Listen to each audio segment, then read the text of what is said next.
One warm August afternoon, my youngest daughter wandered into the garden carrying a little green watering can that looked almost too big for her tiny hands. She wasn't there to help with chores. To her, the garden was simply a place full of little discoveries.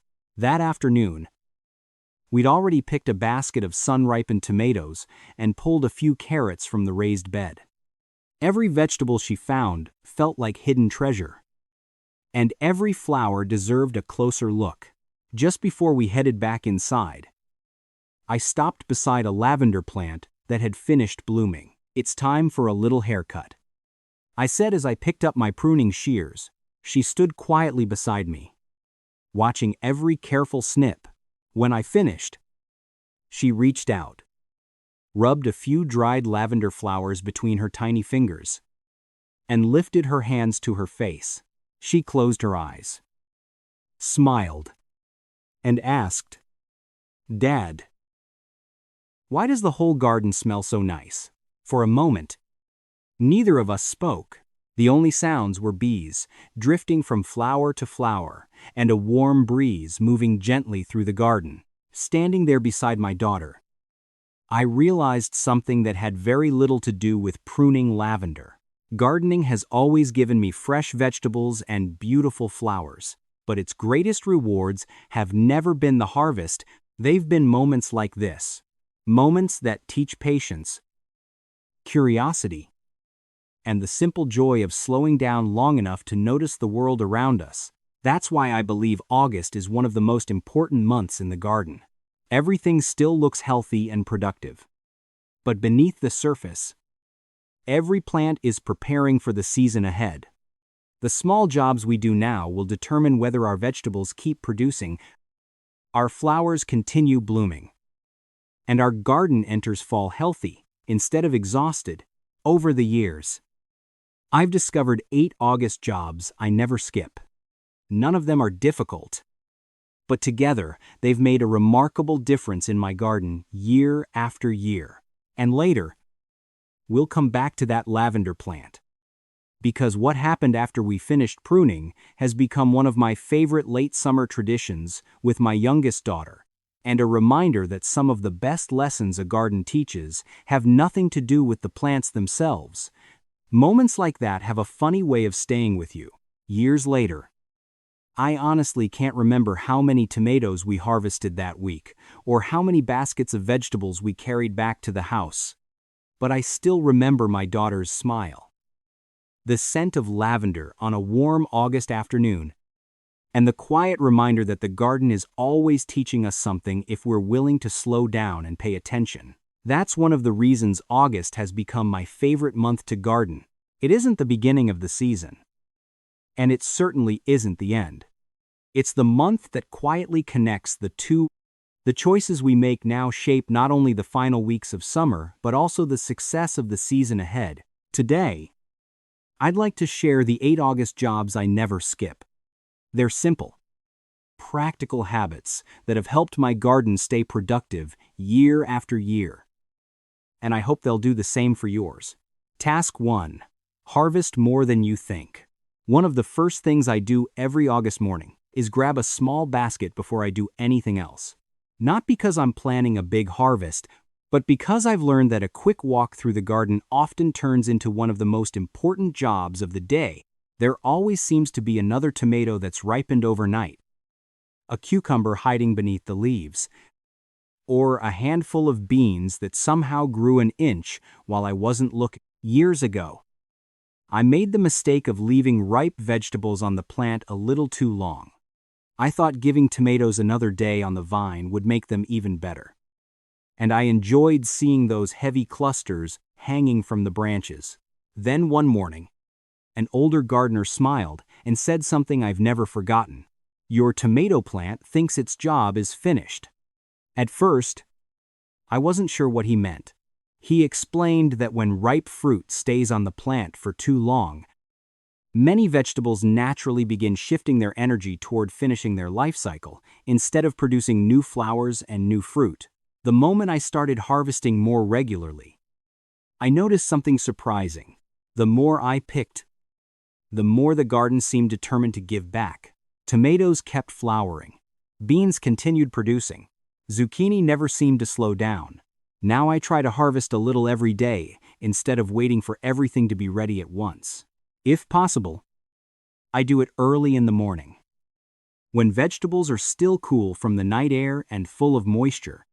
A gentle twist or a pair of clean garden snips is usually all it takes to remove ripe vegetables without damaging the plant. It's such a simple habit that many gardeners overlook, but August has taught me that harvesting isn't the reward for a successful garden. It's one of the reasons the garden stays productive in the first place. And once you've filled your basket, the next question becomes just as important. How do you keep those hard-working plants healthy through the hottest weeks of summer? Task 2. Water deep. Not every day. Once the basket is full, I usually put it in the shade before doing anything else.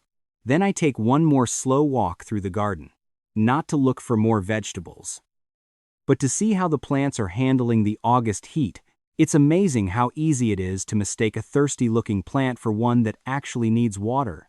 On hot afternoons, even healthy tomato and squash plants can droop for a few hours, only to stand tall again as the evening cools. Years ago, I didn't know that. Every time I saw wilted leaves, I reached for the hose. I thought I was helping. In reality, I was teaching my plants to rely on shallow watering.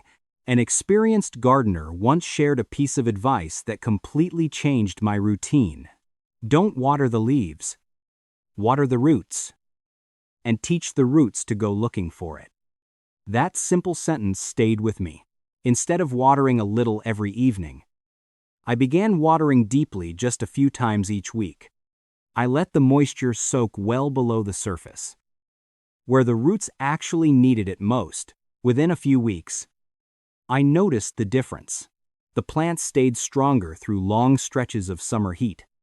They didn't depend on daily watering because their roots had grown deeper, searching for moisture where the soil stayed cool much longer.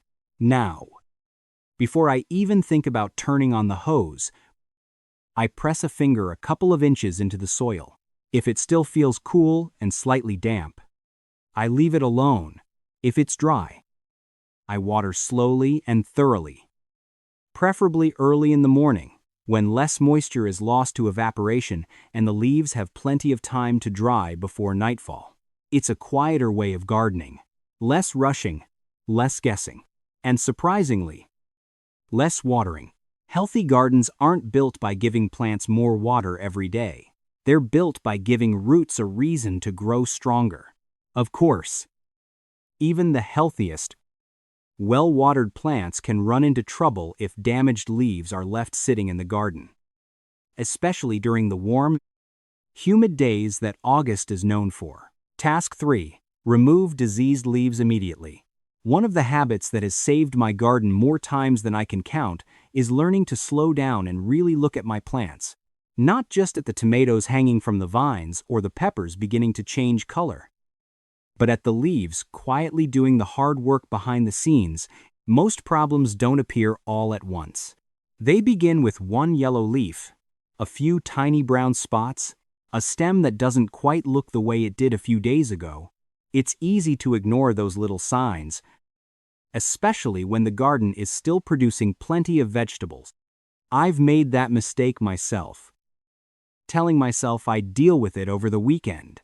Sometimes, the weekend was too late. Warm August days, followed by cool, humid nights, create ideal conditions for many common fungal diseases. Once infected leaves are left on the plant, they can quickly spread problems to healthy growth, especially after rain or overhead watering.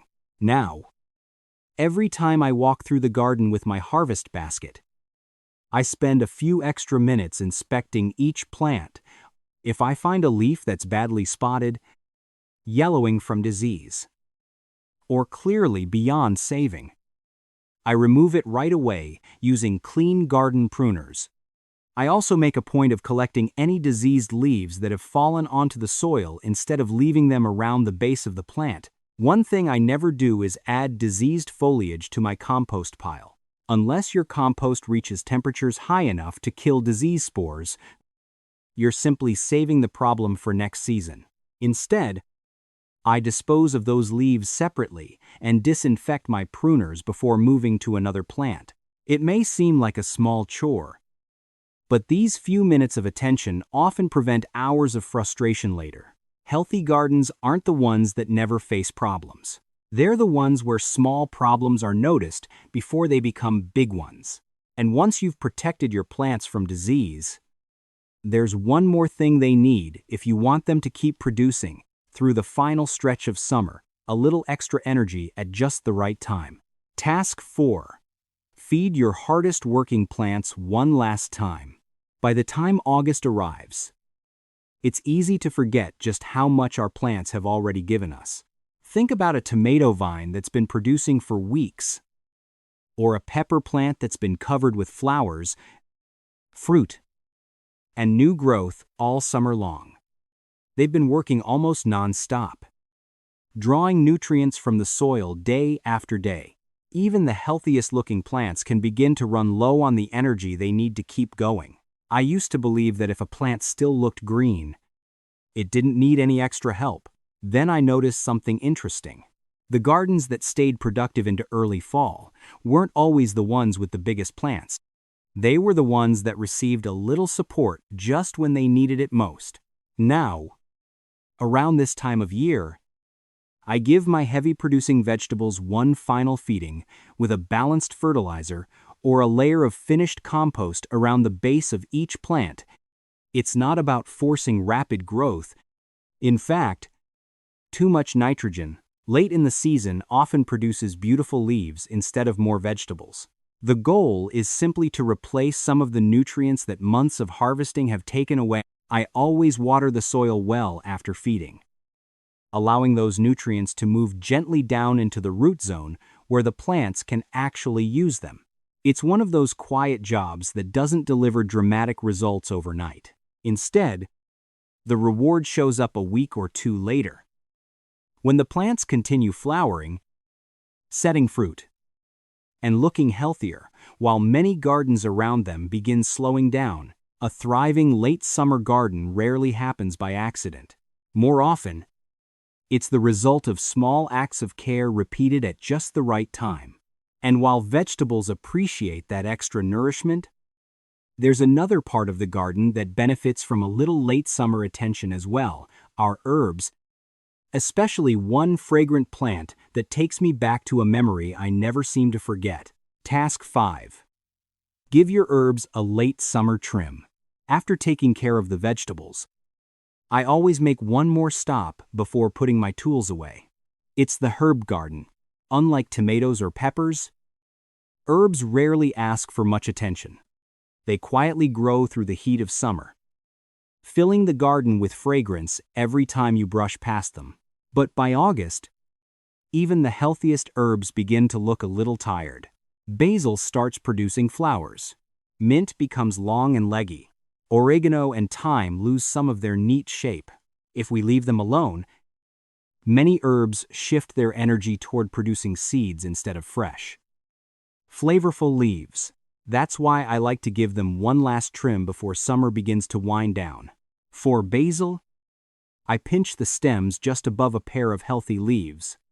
It encourages the plant to branch out and keeps fresh growth coming for weeks. Mint, oregano, thyme, and sage all benefit from a light shaping as well, removing any woody, overgrown, or tired-looking stems without taking away too much of the plant at once. It's a small job, but one that keeps the herb garden looking fresh, while encouraging another flush of healthy growth before cooler weather arrives. But among all the herbs in my garden, there's one I never rush through: lavender.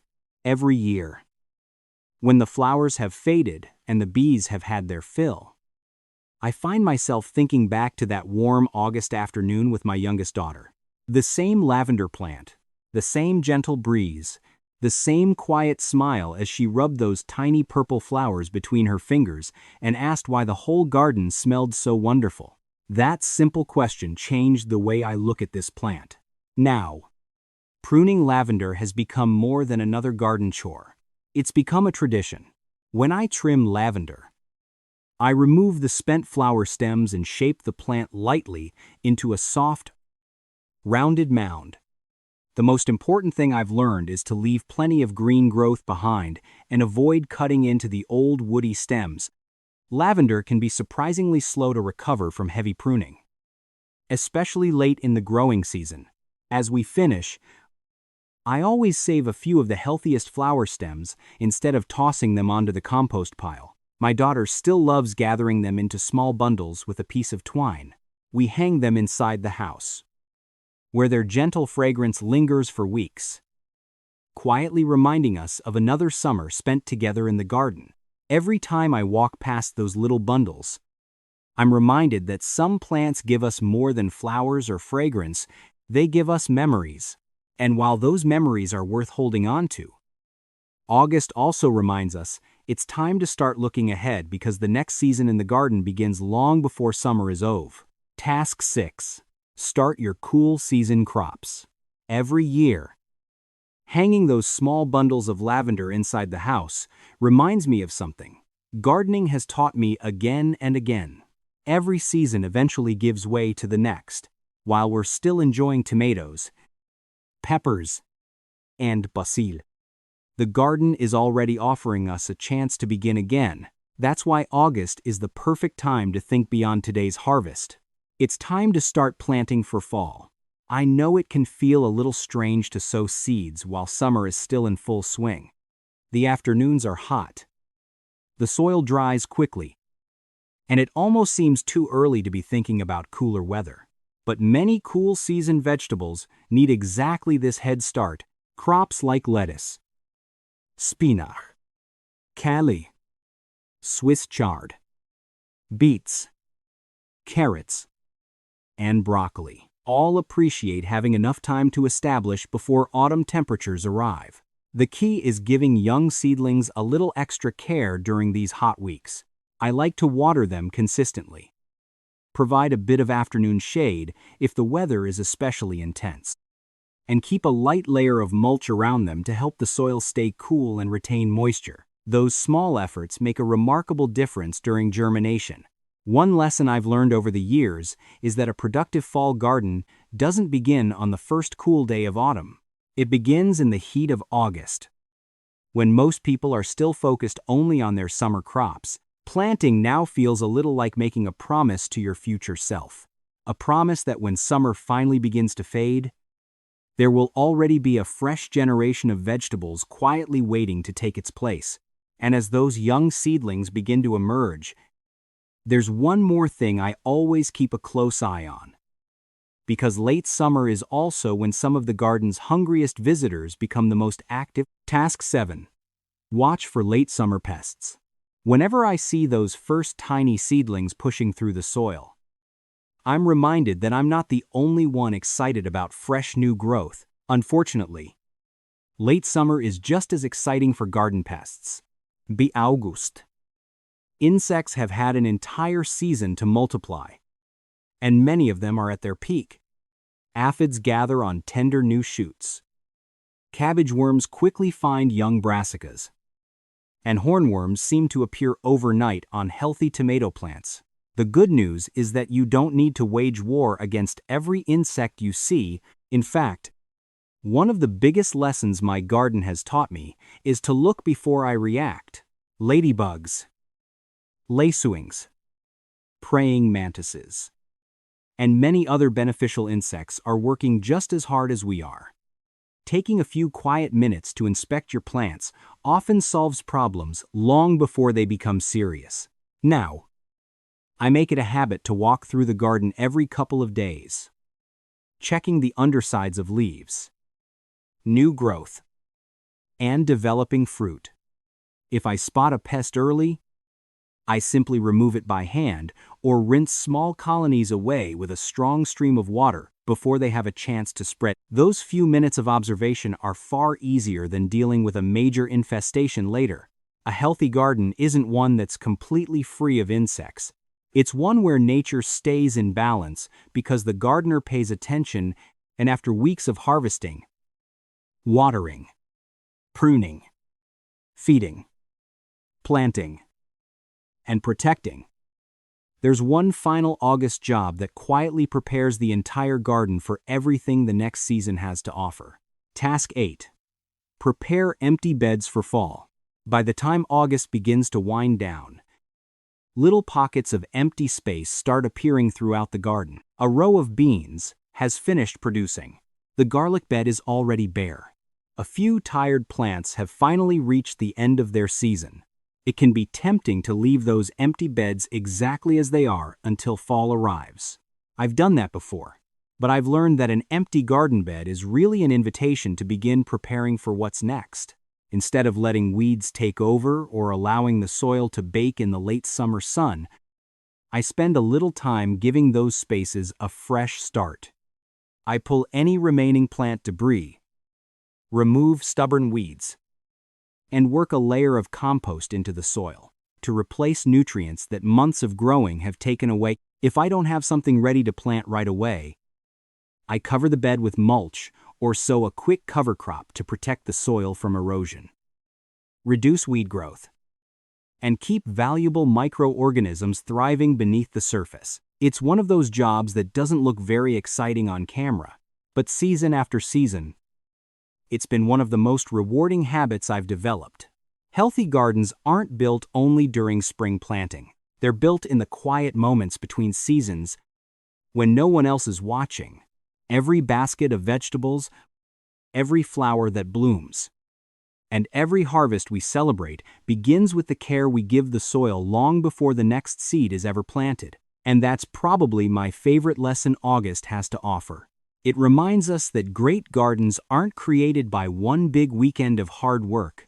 They're shaped by small, thoughtful choices, repeated day after day, season after season.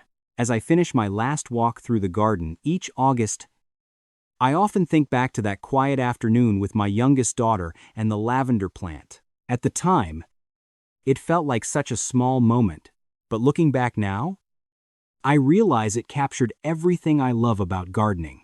Yes, we grow vegetables to fill our tables.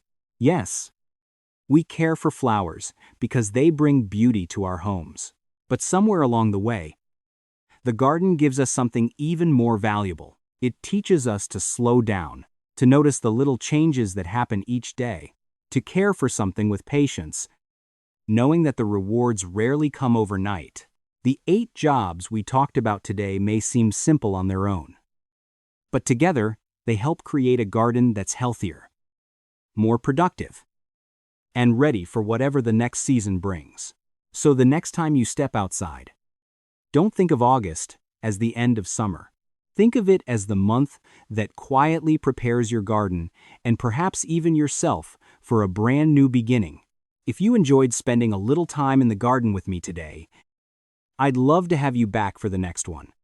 Until then, happy gardening, and I'll see you again soon.